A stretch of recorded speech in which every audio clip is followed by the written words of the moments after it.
really should have it with us. I know. Oh, good morning.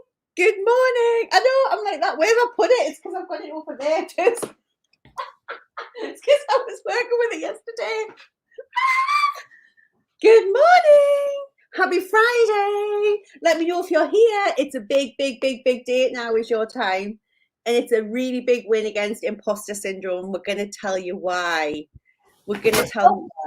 So look, if you missed the news, if you missed the post that I sent out early this morning, I feel like I haven't slept. I'm like a kid at Christmas. On the Real You is now available on Audible, and it is available on other platforms. If you use like Apple for books and stuff, you can get it on there. But obviously getting it on Audible is a big. And Cheryl and I just had to come on and share this moment with you, because when we launched the book on the 22nd of September, one of the first messages we got is, "Oh, great, when it's on Audible?" And we were like, "Oh, well, hadn't even thought about it." Wasn't like, no, we don't think we can do that. So we went away and asked, and we spoke to Abigail, our publisher, and we spoke to Anna, and Anna was like, "Look, we can do this. Hi, Ellie." And we were like, really? So we set about, we got it all recorded for you before Christmas, and we were waiting for it to get, it goes through lots of different quality measures and stuff. It has to be like 99% accurate to the words. So it went through all the measures, and it actually went on Audible just before Christmas, but it was still going through different processes, and we didn't want to announce it because you guys were so busy. But it is now available on Audible, which just feels insane. And do you remember we asked you before we did it, we're like, would you like it to be our voices? Would you like it to be actors' voices? And you were like, no, like 100% of you said has to be your voices. So it's our dulcet northeastern tones you're going to have coming at you when you buy it on Audible, when you download it, which is just insane.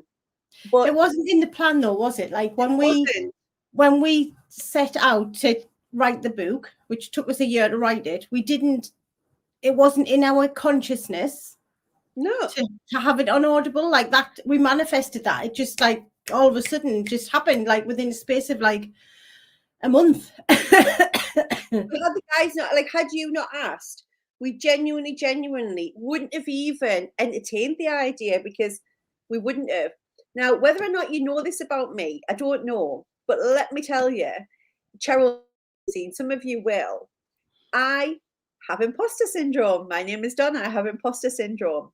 One of my biggest triggers is my accent, right? One of my biggest triggers is my accent. So when I always felt a little bit like conscious of it. And when I went to uni, I went actually uni in Liverpool, and I just felt like everybody spoke really posh. Everybody spoke nicely at uni. And I always felt like the dumb girl from up north. And then one day, this guy in the student union were having a drink. He asked me something, lovely accent he had. I answered, and he literally went, oh, accent, like literally recoiled. And I was like, I'm from Newcastle. What about it? And he went, oh, God, you'll never get, like, genuinely, he was like, you'll never get a decent job talking like that. I was devastated, because it fed into all the fears that I already had about my accent.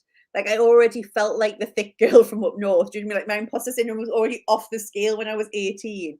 So to then have this guy with this beautiful fancy accent in my head say this to me, and I remember at the time, I had my roommate Angela, who I lived with for 4 years at uni, literally ripped the guy a new arsehole. She had a lovely accent as well. She's from Norwich. She ripped him a new arsehole, but I literally just stood like a dickhead. Like, I had no comeback for it. Do you know what I mean?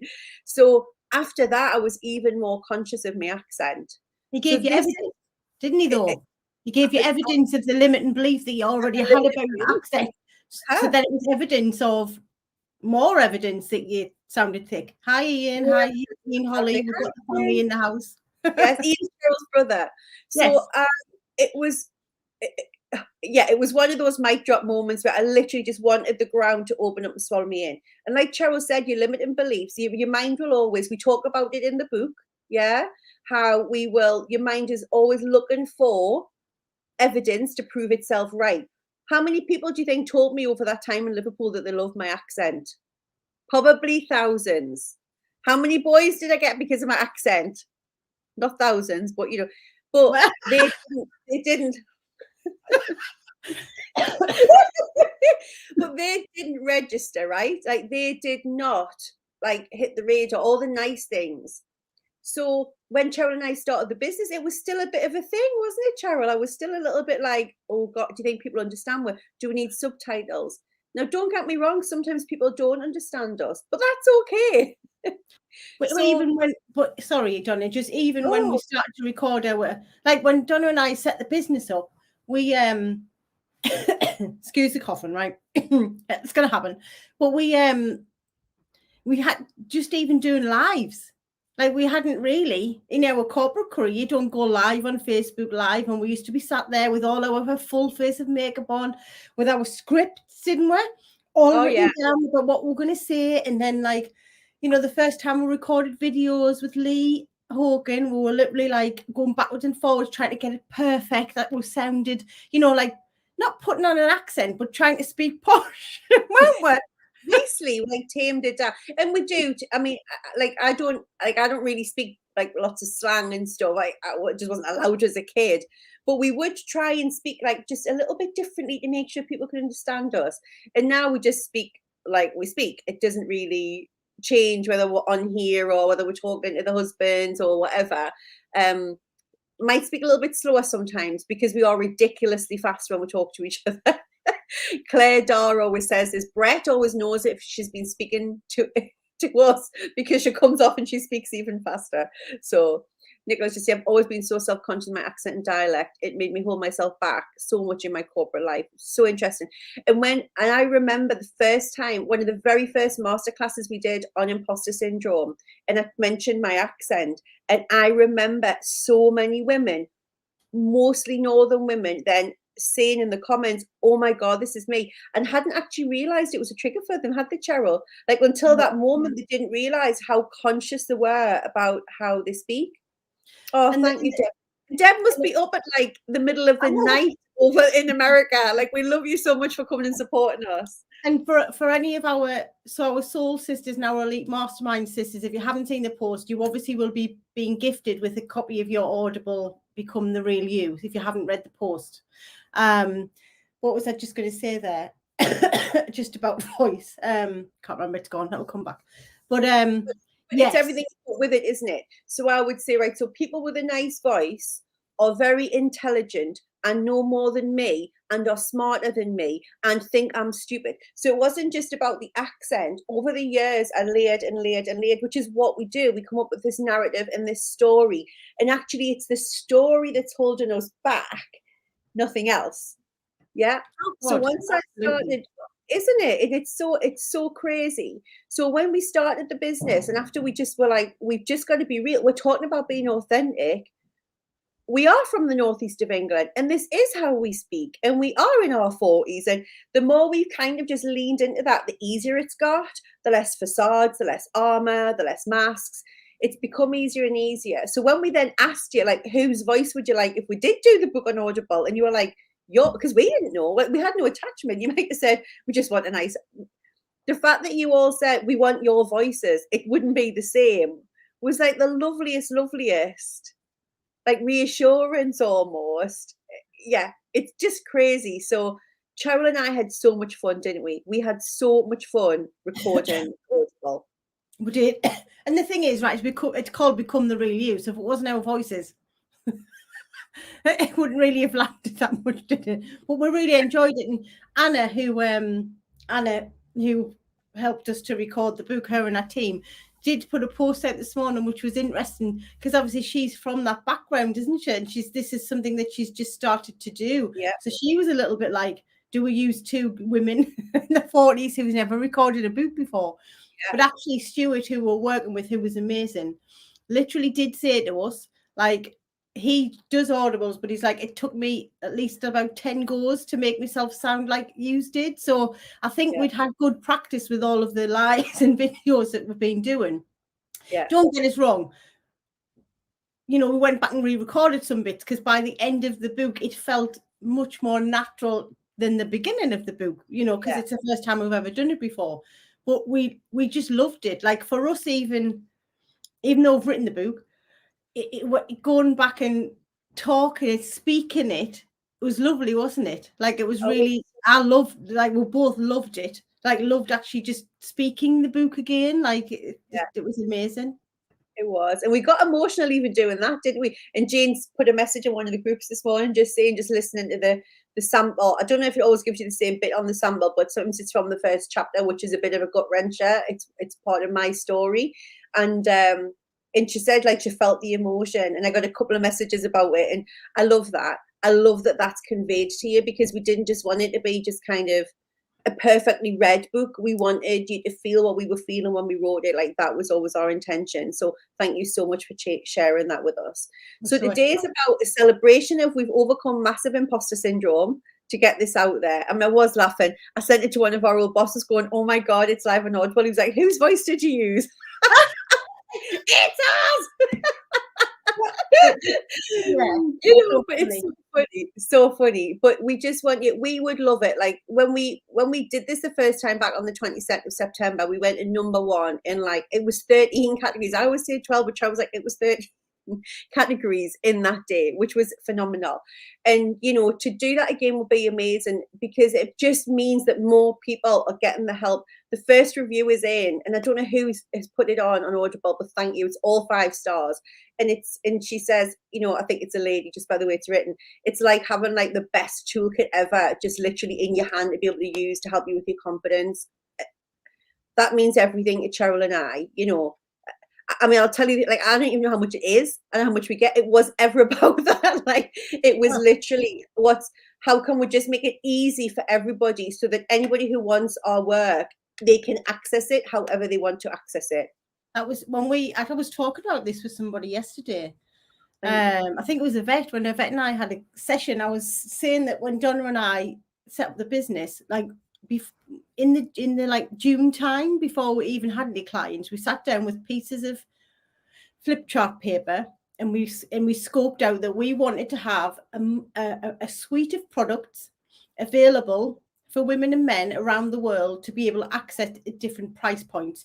And the book has been a real enabler. Thank you, Holly. A book has been a real enabler of that, to be able to come in. And the other thing is, it's that feeling of being in the HQ kitchen. And I know COVID and blah, blah, blah, but HQ, right, is still the kitchen. And what we want for you is to feel, and even like when you're reading the book, but now you can hear us, that you're there in the HQ kitchen with us, having a coffee, listening to our story, because that's where it all began, right? That's where it all started. Now it's your time.